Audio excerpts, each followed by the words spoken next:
Hello and welcome to Mind a Gap.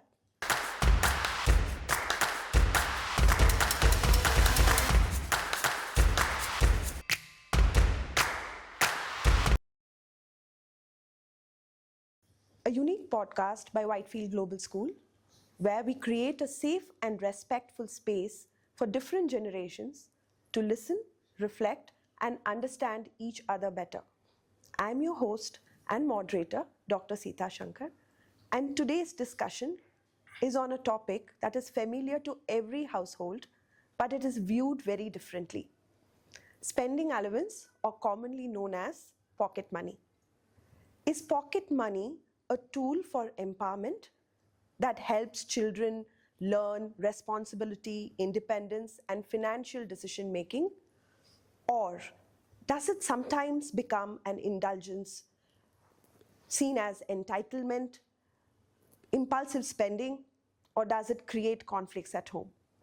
To understand this better, I have with me our esteemed panelists, our parents on my right, and my beloved students on the left who will be discussing this today.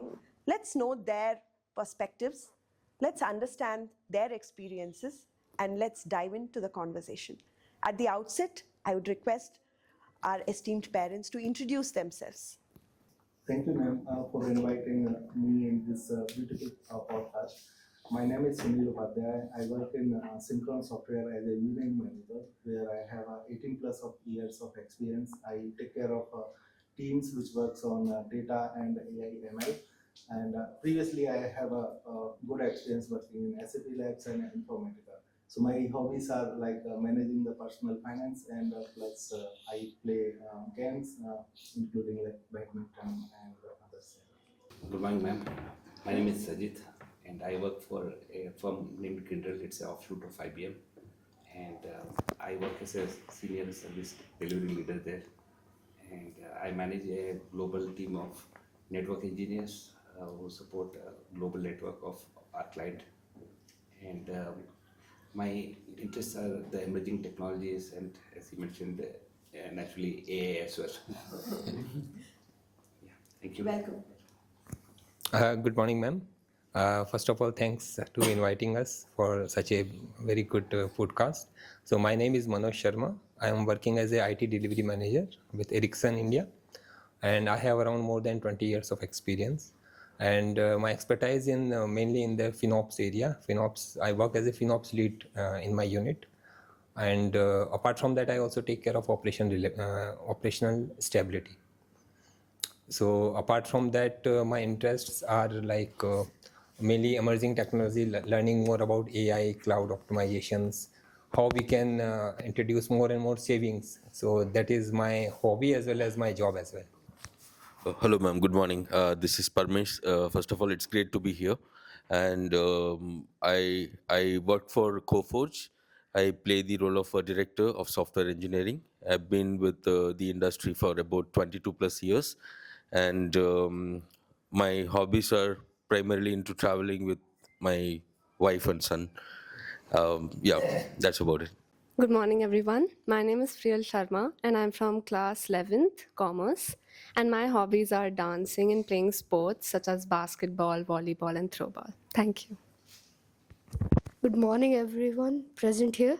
My name is Devang Upadhyay, and I'm from 8 Fire. My hobbies are playing sports as I'm in the school football team. Good morning, ma'am. Good morning to the parents here. My name is Adarva Parameshwaran. I'm from class 11th Commerce, and I'm really excited to be a part of this podcast. My hobbies include playing my most favorite sport being table tennis, and I like playing video games. Good morning, everyone. I'm Janvi PS. I'm from 9th Air, and I also hold the stand as Deputy Head Girl of WGS.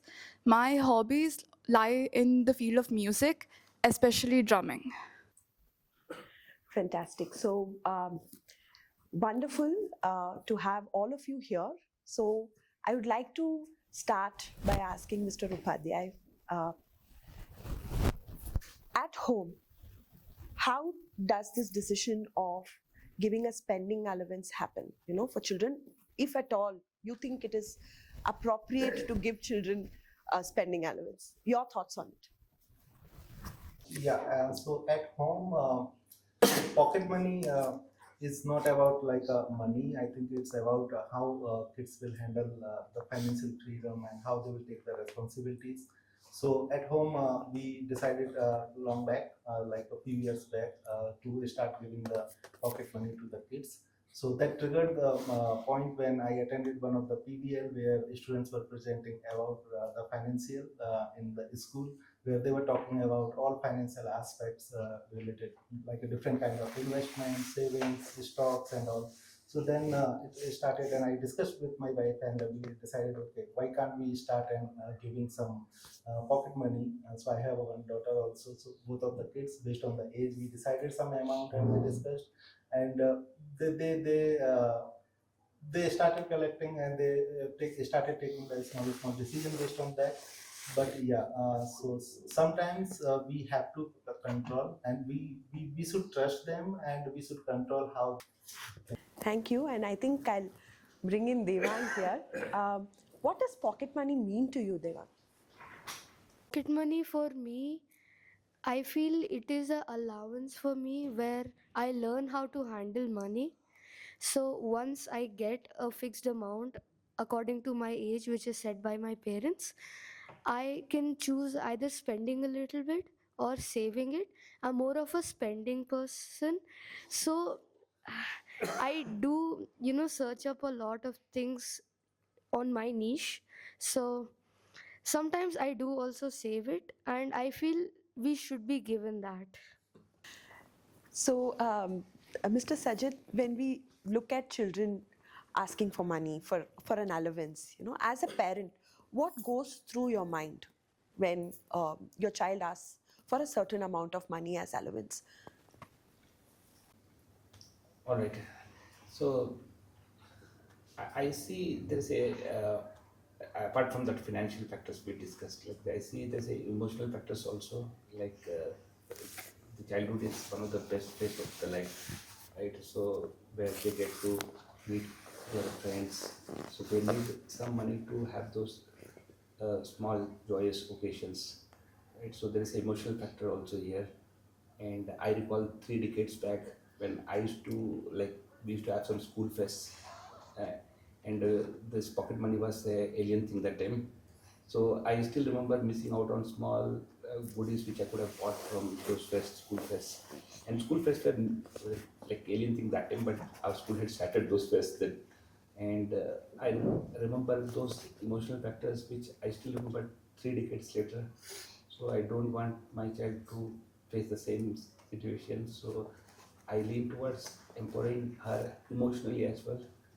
This is, I feel it's emotional empowerment as well. So when she speaks about this, I generally am supportive of that. So, Janvi, how much influence do your peers have on your pocket money? Okay, so there is definitely peer pressure in this field, because when you hear your friends like they talk about how much they are getting as pocket money, you would also want to have that much. So because like for them they can have like maybe limitless spending upon how much pocket money they are getting, but maybe we don't have the same privileges. But for me, I wouldn't say I have ever been peer pressured, because I have always been happy with the pocket money I have received. And I'm mostly a saving person, because I feel like I don't want to lose all that money. So I usually save all of it. So for me, I had never been influenced with peer pressure, but there is definitely peer pressure in this field. All right. So, um, even though your friends around you get a certain allowance, you understand your home culture before you take a decision on that. So, on that note, I would like to ask Mr. Sharma, how do you build a culture at home which is more financially literate and more financially aware? Because you come from a finance background, I would like you to share that. Yeah, I think again it depends. Because every household have their different lifestyle, right? So we cannot compare everything into the same glass. again, every household has their different background, different cultures, right? So in our house, I understand like pocket money is an important factor. Depends on again, it depends on the children age also. Depends on the age, we need to set it in different criterias. For a smaller children it might be different, for a younger ones it might be different, but especially because my daughter, she is younger one, and uh, to her I feel like apart from giving the pocket money just for spending, we need to tell her how she need to measure it, how she need to manage it. So along with the financial literacy, we have told her like you just let us know how would you like to spend it, right? So we have divided it into three categories. So for example, first category is just for their own expenses, on whatever they want to spend. So that is one portion. Second portion is maybe a little bit on the financial part. Let's say if they want to purchase something in the future. So rather than doing it immediately, buying, like let's say if she want to purchase some, let's say some gadget, for example. So if she asks me, okay, Baba, I want to get this gadget, can you please help me, because most of my friends have this. So I just request her like, you just hold on for some time, and we will give you some pocket money for that. So you invest or save it for some period of time, and then you buy it with your savings, rather than immediately I go and purchase it for you. So she agreed happily with that, and then after saving for let's say 6 months, she buy it with her own, own savings, right? So that gives us a little bit of satisfaction, and it also teaches the children the value of patience. So I think that is one part. And third bucket or third category, apart from these two categories, maybe they need to think about helping others also. So maybe a small portion, maybe 5% or 10%, if they can save it just for charity or to helping others, I think that will really a beautiful example of learning this financial skills in the early age. That will create the foundation and the base that will helpful for them in the future as well. Fantastic. I think you've given me a new perspective of how to categorize between needs and want, right? It's amazing. Thank you so much, Mr. Sharma. So I'll ask Priyal. Um, Priyal, what becomes a need for a student and what is a want? For a student, need is prioritizing necessary items, such as in school, we require notebooks, stationery. So these are like necessities. Whereas wants are like, I will categorize them into like maybe distractions, such as our gadgets, such as phones and iPads and all of that. That can be considered as a distraction, and that's really a want. It's not a necessity. Obviously, you can use if you're using those particular items for good in school, for like studies and assignments, then it's a good habit. However, if you're prioritizing doing extra stuff, such as just fully concentrating on gadgets and watching stuff, so that can be a little bad. All right. So very settled and very settled student you are. Very good thoughts. But I would want to bring in a parent over here, Mr. Parameshwaran. For a teenager, when a teenager comes and asks for a certain amount of money, what concerns does a parent usually have? Okay, let me step back here for a moment. I born and brought up in a village where there is no bus service for about 2 miles radius even today. Okay, and it it was a poor family where I grew up, and in my view to the freedom of kids with the money is, it's maybe strange or unique or different. It depends on what lens you wear to see it. uh, you know if not now, at any point in time, they have to go through a certain kind of experience when it comes to handling money, and the sooner you do it, it's kind of like more experience they get to go through. And the second most important thing is about the trust you have on your own kid. And also it comes in the other side also, right? So it's, the parent is trusting the kid, and it's equally responsible thing for a kid to ensure that it's not misused. Else it will be a great amount of room for the disappointment for the parent who has been trusting and giving all the freedom. And so to me, I would just trust my son and make sure that he's getting all the freedom, opportunities and the support, in terms of whatever it is, let it be dress or gadgets or whatever they want to, but ensure that it is not misused. And and most important thing is that there are things that when I was a kid, I've not got a chance to enjoy all of them, and I want to ensure that my son doesn't go through the same. And I it's typically like it's one of my friend who taught me this. After marriage, when I say it's me, it's not just me, it's myself and my wife, and we make the decision together for everything, some to do with my kid, and we ensure that we give all the freedom.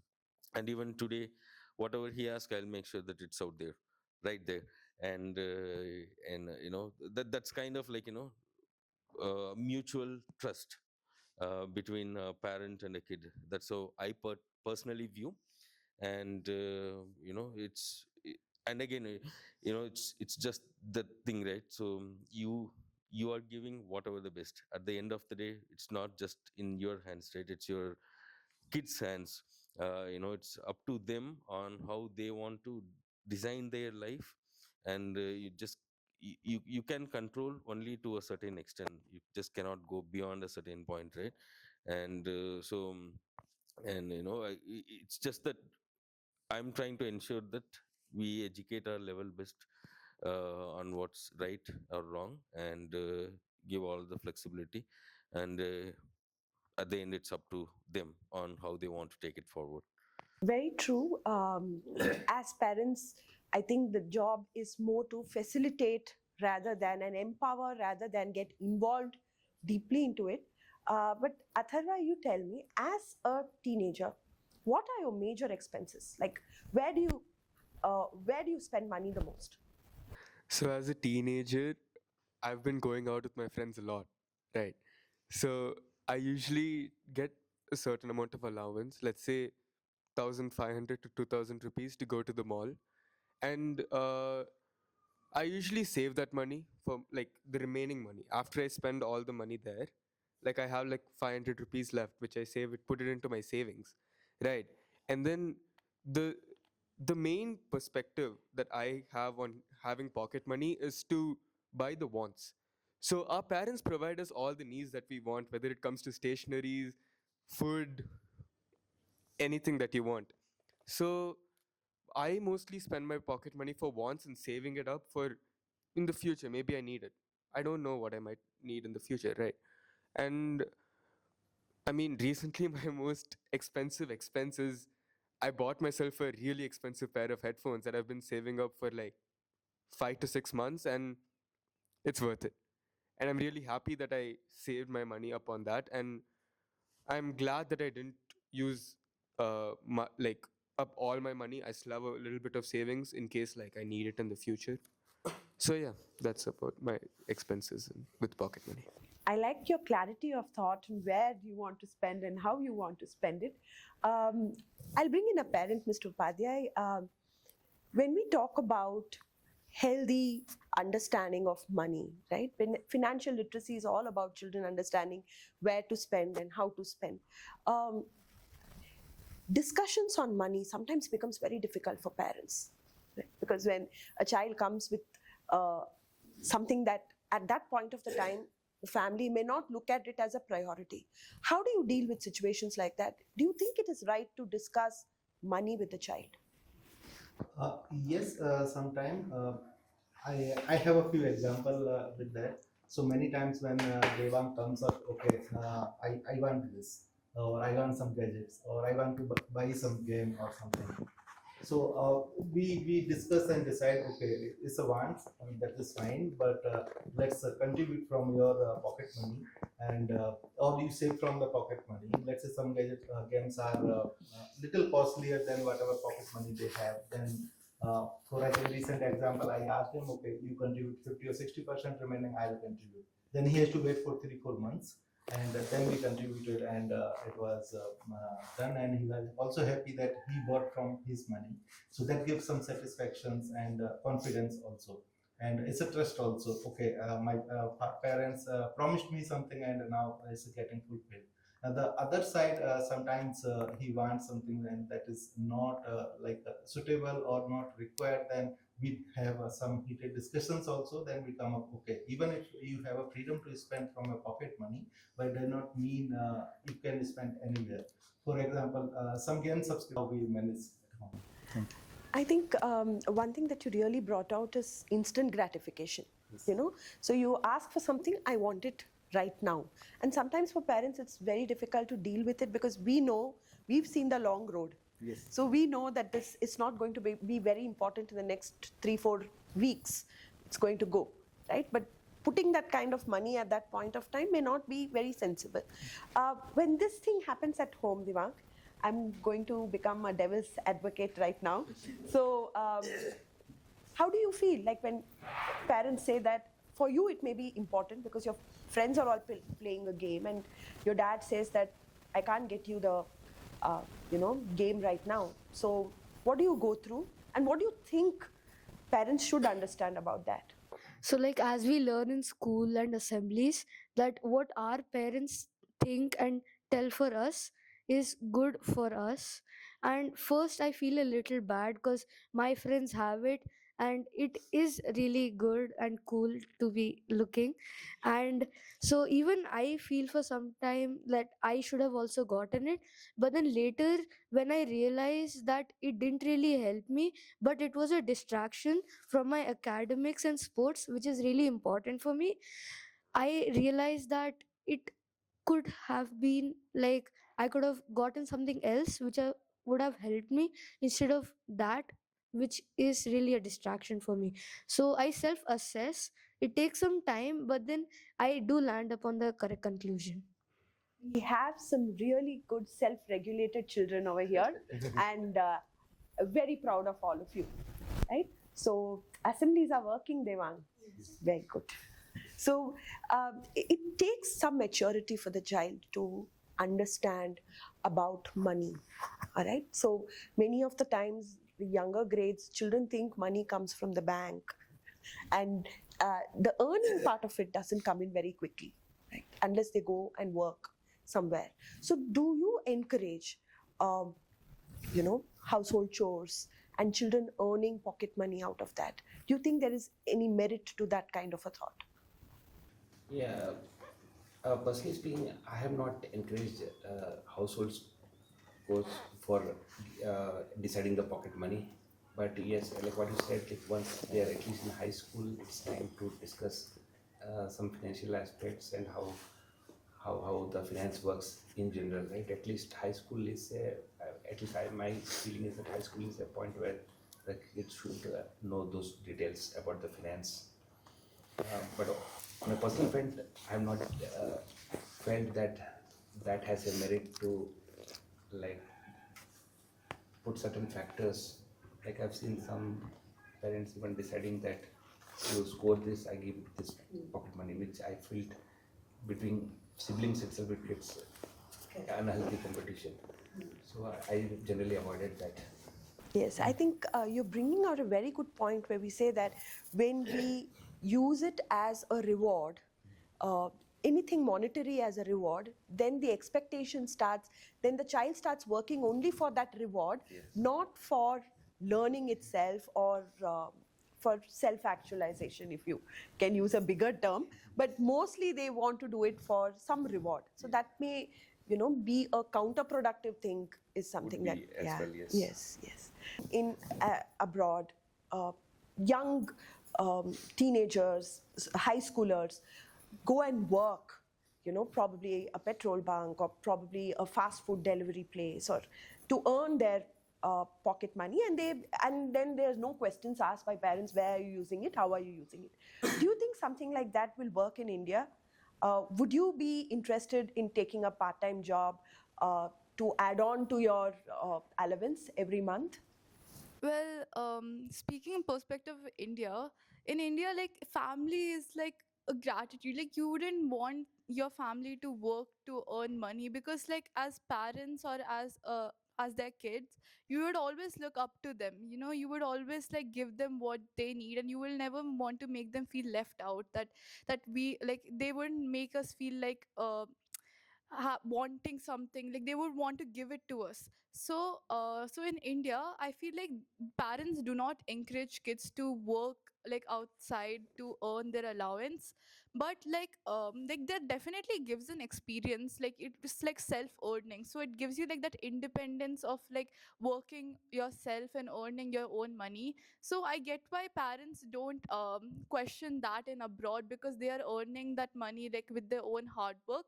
But I feel like as a teenager, as a kid, and in a young age in like basis, like you shouldn't like force them to work like so early, because like this age is also like you have to prioritize other things like your studies so that you can get a better job in the future. So I feel like this time should be utilized to teach them how to be like how to manage your money in the future when you actually have your own job, and maybe you're in a higher level. So I feel like it shouldn't be encouraged, but it's definitely like a new experience, and you definitely get to be independent in that field. All right. So I think I'll ask the same question to Mr. Sharma. Why didn't it pick up in India? Like when you see countries like the US or UK or even Australia, you see a lot of children going for part-time jobs as young as 14, 15 years. They finish their school, they go and help their neighbor, or they go to a pizza place, or they go to a ice cream shop, and they work there in the evenings for their pocket money. Why do you think Indian culture does not support that kind of a trend? Uh, your thoughts and your opinions on it? Yeah, I think the culture and the background of India, and if we compare it with Europe and other countries, right, it's totally different. But still, I think still 70% of population in India are still not very well developed, right?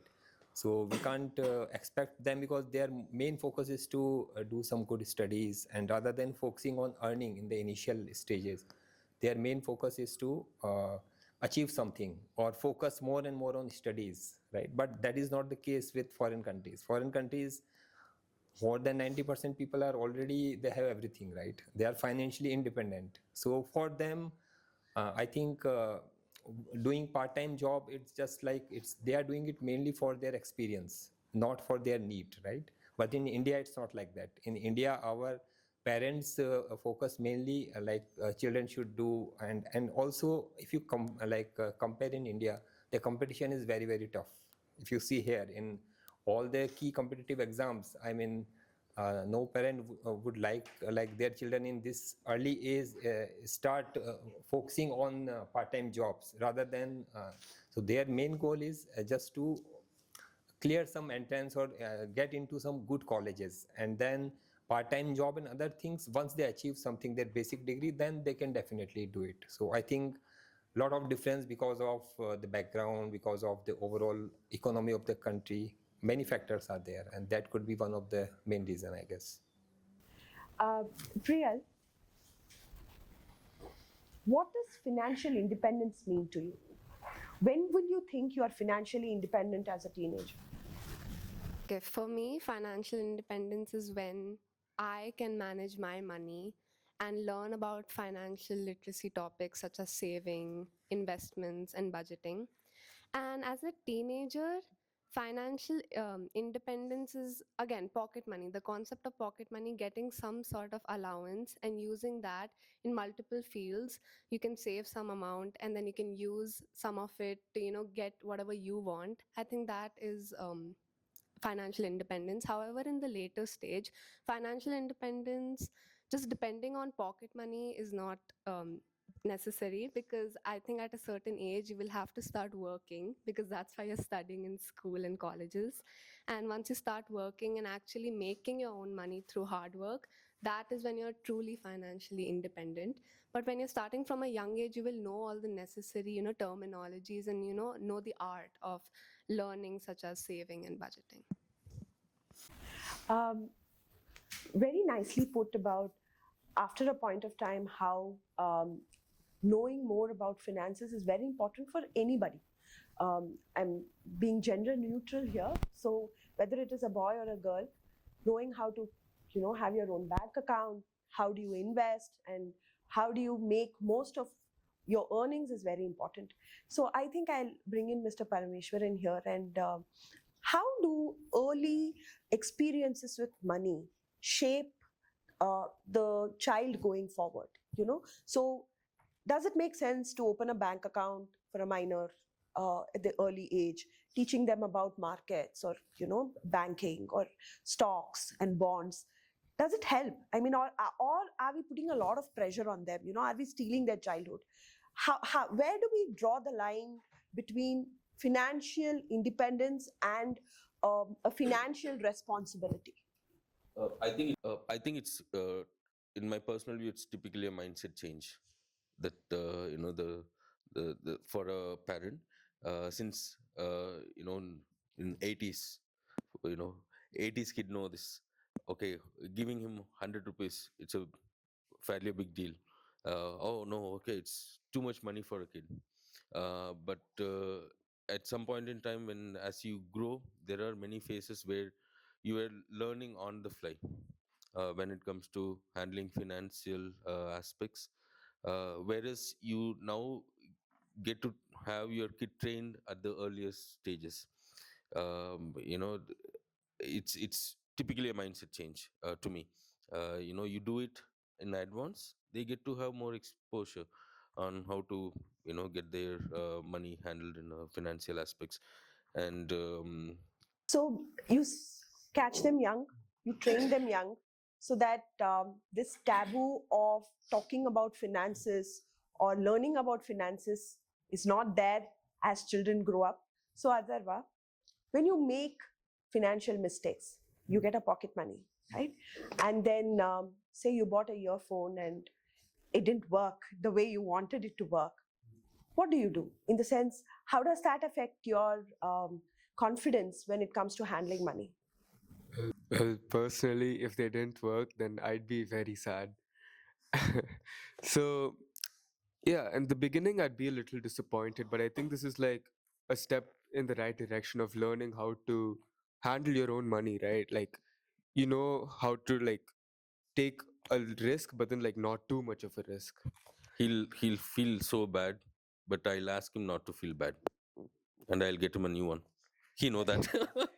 Yeah, that's the kind of person my father is. He gets me anything and everything I want as long as I understand how important the value of money is and how important it is in life and how much it takes to earn that kind of money.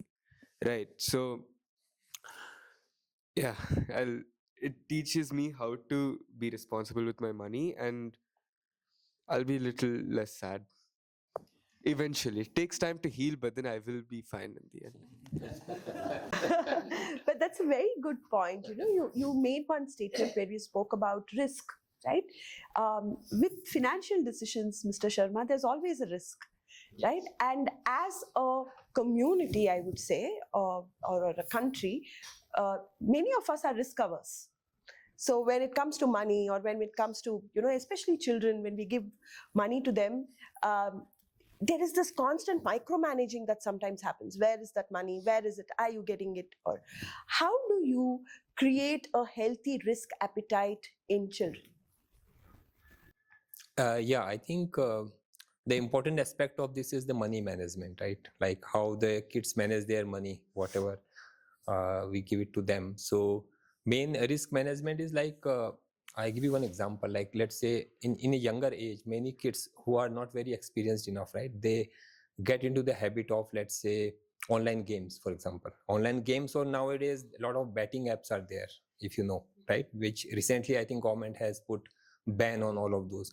So in the younger age, kids are not experienced enough, so they start get into these maybe these habits they are not aware of, maybe by peer wrong company or other means they might get affected with that, and they start using it. Like let's say if they have given 1,000 rupees pocket money, but maybe they by mistake they get into these kinds of wrong sides. Maybe they are not experienced, that's the reason. But when I'm saying risk, like they are not aware, like let's say if they put the whole pocket money there is a chance of losing the whole money, right? And there is nothing left without that. So maybe they might get into these kinds of Thank you so much. I think one thing that you spoke about is awareness. Creating financial literacy awareness in our students is very, very important from a young age itself, so that there is a healthy balance of knowing how to spend money, how to save, and also to have a wholesome view about their pocket money that they are getting, right? So with that, I think I'll take in closing thoughts from all our participants today. So Janvi, please tell me, pocket money, is it an empowerment or an indulgence sometimes? Well, in my perspective, pocket money is like, it's like a learning phase of your life. It's like, it's not only for your wants. Like, I mean, obviously there is that factor, like you can buy anything you want to buy, like as long as your parents are okay with it. But it also teaches you how to manage money, like financially, like how to be independent, and how to learn about future. Because right now, like there's not much risk, but like in the future there might be like a lot of risks. Like imagine I have my own business and maybe I have to make like a huge deal about money. So over there, like if I have experience from childhood, I'll be more careful about how to make that decision instead of rushing into it. So for me, I think it's like a learning phase of your life. Adarva. To me personally, pocket money is, it again depends on how you view it, right? It might be an empowerment for some, it might be an indulgence for some. It depends on the child and how they've been taught to handle it, right? For me personally, I feel like it's an empowerment to get everything that I want in life. And I mean, I don't really have any needs, right? My parents provide me everything I need, like the shelter, the food, the water, the electricity, everything. And yeah, it's a good thing to have. It's really nice for me. Devan. For me too, it is an empowerment because from a young age, we learn money topics. How do you handle it? We get the courage of being accountable for our money and helps us in learning topics about money, which like investments, which we are going to do in later phase of our life. So it is a really important thing which should be started in all families. For me, also, it's an empowerment because it helps us learn so many life lessons, such as it helps us become more responsible, it helps us become more independent, and it gives us this confidence from such an early age that, oh, you can save so much money and you can earn your way to get things instead of just getting it handed over. However, I feel like without control or without proper guidance, it can definitely become an indulgence. Mr. Upadhyay. The decisions, we will build the trust between the kids and the parents. And it creates the problem when kids will think, okay, we have infinite money and we have a lot of money. Then they may start attract with some bad habits because of teenagers and they are growing. And so nowadays, because they are too much resourceful, they have everything available easily. So the control way, the guidance, proper guidance, it will be the empowerment. And I believe we should grow our kids, should not be the rich kids, where we should grow our kids like they should be financially, they should have a good understanding the finance, they should have a like a good decision making, good planning, and they will become the responsible adults. And I also request Empowerment, uh, and not too far away, like just after grade two, plus two, like they may end up in some college hostels. So they are away from parents. So it's good that they have the learning. They should know how to manage it, how to share, how to manage it with your roommates as well in the hostel. So it's not like very far away, right? They have to see those days, many of them, right? So it's good that they get that learning now itself. But yeah, as parents, you should make the kids understand the pitfalls as well, so that that indulgence part can be avoided. Thank you. Yeah, I think I also agree with all of the participants here. So pocket money is a like tool for empowerment if it is used within set boundaries and proper rules. And all the characteristics as we discussed today, like financial literacy, self-confidence, and proper control, I think all these things are very important to learn at the early age. So I think if you create a very solid base, it will be very helpful for the kids in the future to plan their future in a proper way. So I think that empowerment is the right word. I think we should give pocket money with set boundaries. Yes. Thank you. In my view, if one choose to get spoiled, okay, you keep them in incubator, they'll still get spoiled. Okay, and you just cannot really micromanage or protect to beyond a certain extent. And in my view, let them have fun. To me, it's not an empowerment, it's just to have fun. For contributing wonderfully to today's podcast. One thing, the verdict is unanimous. Pocket money is a huge empowerment for all the students and all the children who are growing up to learn about finances. Financial literacy is very important to be inculcated in schools, because tomorrow when they become adults, they don't shy away. They are not ignorant about how money works in the real world. So on that note, thank you once again to all of you for being a part of this unique podcast that we air every month. And until next time, let's mind the gap. Thank you.